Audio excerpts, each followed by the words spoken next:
नमस्कार छपरा, एक बार फिर से आपका स्वागत है हमारे चैनल बोलेगा बिहार में।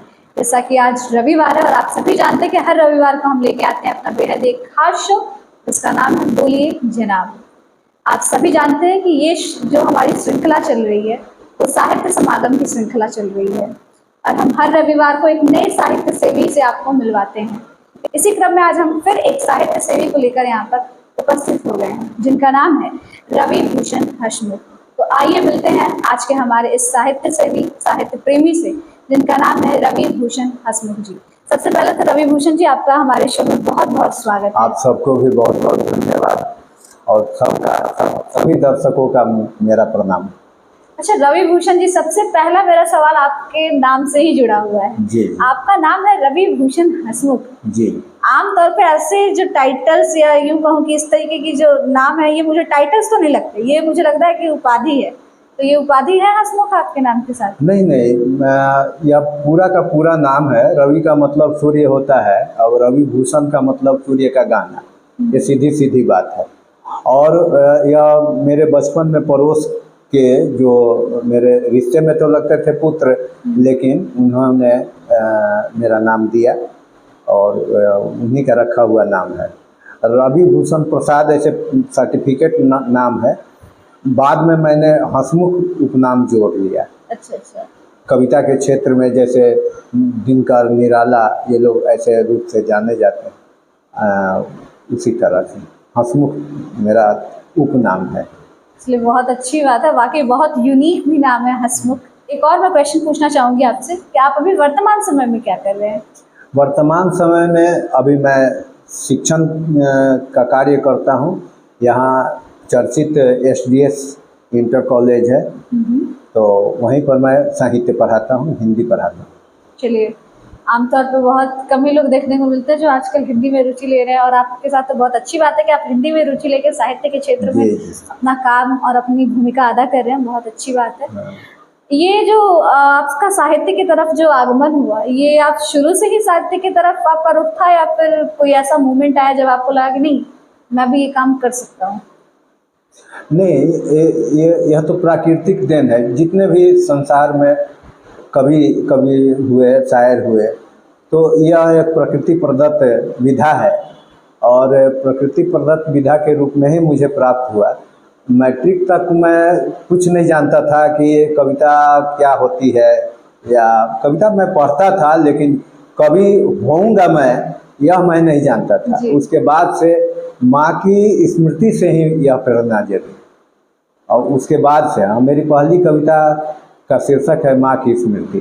तो वो उसके कैसे बाद से रचना हुई उस कविता की, मतलब कैसे माँ की याद से? अच्छा। इतनी याद आई, मैं बाहर था, दूसरे शहर में था, तो वहाँ अकेलापन खल रहा था, तो याद में वह पंक्ति आ गई।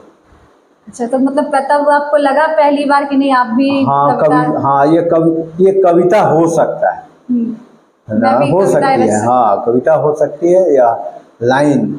उसके बाद से मैंने उसको थोड़ा और जोर करके अच्छा किया और करते करते यह अनुभव प्राप्त होते गया।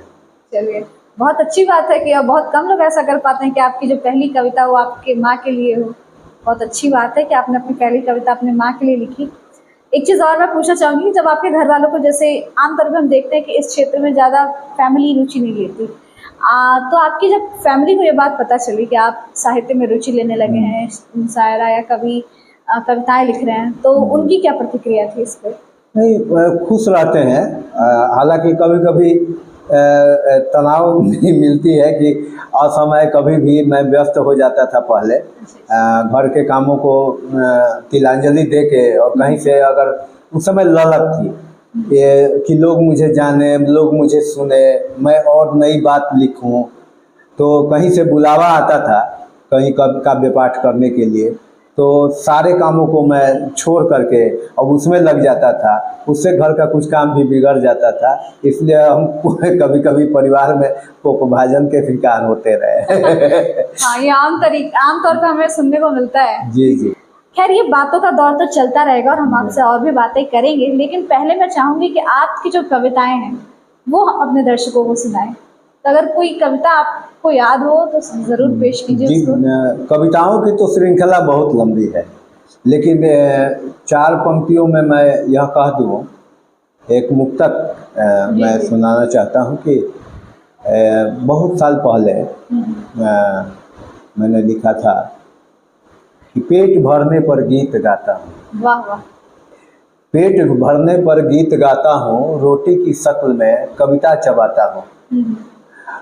होगा रोटी चांद की तरह आकाश में, वाह।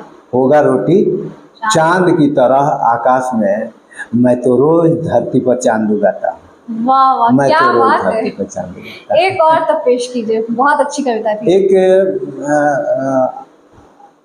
अपने से मैं बता दूं कि एक छपरा की अनूठी लोग भी कहते हैं, और यह अनूठी परंपरा रही है मेरी कि 9 वर्ष पर मैं अपनी एक रचना करता हूँ।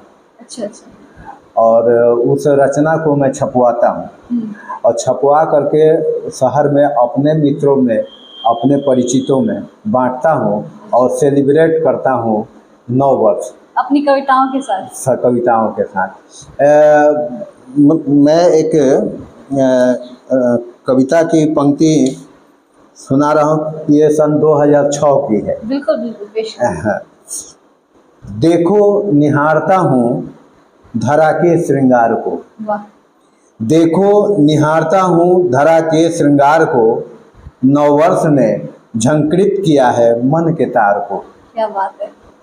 सुध-बुध विसार देती है चंदा की चांदनी, उतरी है जल में ओढ़ के तारों की ओढ़नी, नाचो झूमो कि मैंने बुलाया बहार को, 9 वर्ष ने झंकृत किया है मन के तार को। क्या बात है। नर हो न तुम निराश, घड़ी फिर वो आएगी, धरती की प्यास बुझ गई सोना उगाएगी। मिलजुल बधाई देते हैं गंगा की धार को, 9 वर्ष ने झंकृत किया है मन के तार को। धिक्कार इस जीवन की जो मानव के हित न हो, सबका हृदय हो ऐसा जिससे अहित न हो, आओ निकाल फेंके, आओ निकाल फेंके चित्त से इस विकार को, 9 वर्ष ने झंकृत किया है मन के तार को। और अंतिम बंद है कि बीते समय की मार थी सुनामी लहर का। एक खूबी है मेरी ये 9 वर्ष की रचनाओं में कि कोई देश विदेश में या कहीं भी ऐसी घटना घटे, उसको मैं अपनी कविता में संकलित करने का प्रयास करता हूँ। जो बीते वर्ष तो जी हाँ, जैसे उस समय सुनामी आई थी तो मैंने उसी को संजोने का प्रयास किया है, सुनामी लहर को, कि बीते समय की मार थी सुनामी लहर का, लोगों की आप बीती है लोगों के कहर का। हंसमुख की चाहते हैं रोके नर संहार को। यह संदेश है कि हंसमुख की चाहते हैं रोके नर संहार को, 9 वर्ष ने झंकृत किया है मन के तार को। क्या बात। इस तरह की श्रृंखला 2023 तक चली है और आगामी अगर जीवित रहा तो ये अनवरत चलेगी। आधुनिक कविता थी लेकिन वाकई में बहुत अच्छी कविता थी और दिल को छू जाने वाली, आज के जो समय वर्तमान समय है उसको प्रदर्शित करने वाली ये कविता थी। इतनी अच्छी कविताएं करते हैं आप रवि जी, तो मुझे पूरी उम्मीद है कि साहित्य के क्षेत्र में आपकी उपलब्धियां भी होंगी। आप उन उपलब्धियों के बारे में हमें बताएं। उपलब्धियों के का मतलब लोगों के द्वारा कई संस्थाओं के द्वारा सम्मान मिले हैं। जी जी। 2011 में मैंने भिखारी चालीसा लिखा है भोजपुरी में, और भिखारी ठाकुर सम्मान से नवाजा गया मुझे 2011 में। उनके निवास स्थान जो कुतुबपुर दियारा में सम्मेलन हुआ था, वहाँ पर यह एक भिखारी ठाकुर सम्मान मिला, बहुत बड़ा सम्मान है। हाँ, और फिर उसके बाद में 2021 में बिहार सरकार के प्रतिनिधित्व में सारण जिलाधिकारी के सभागार में जी जी।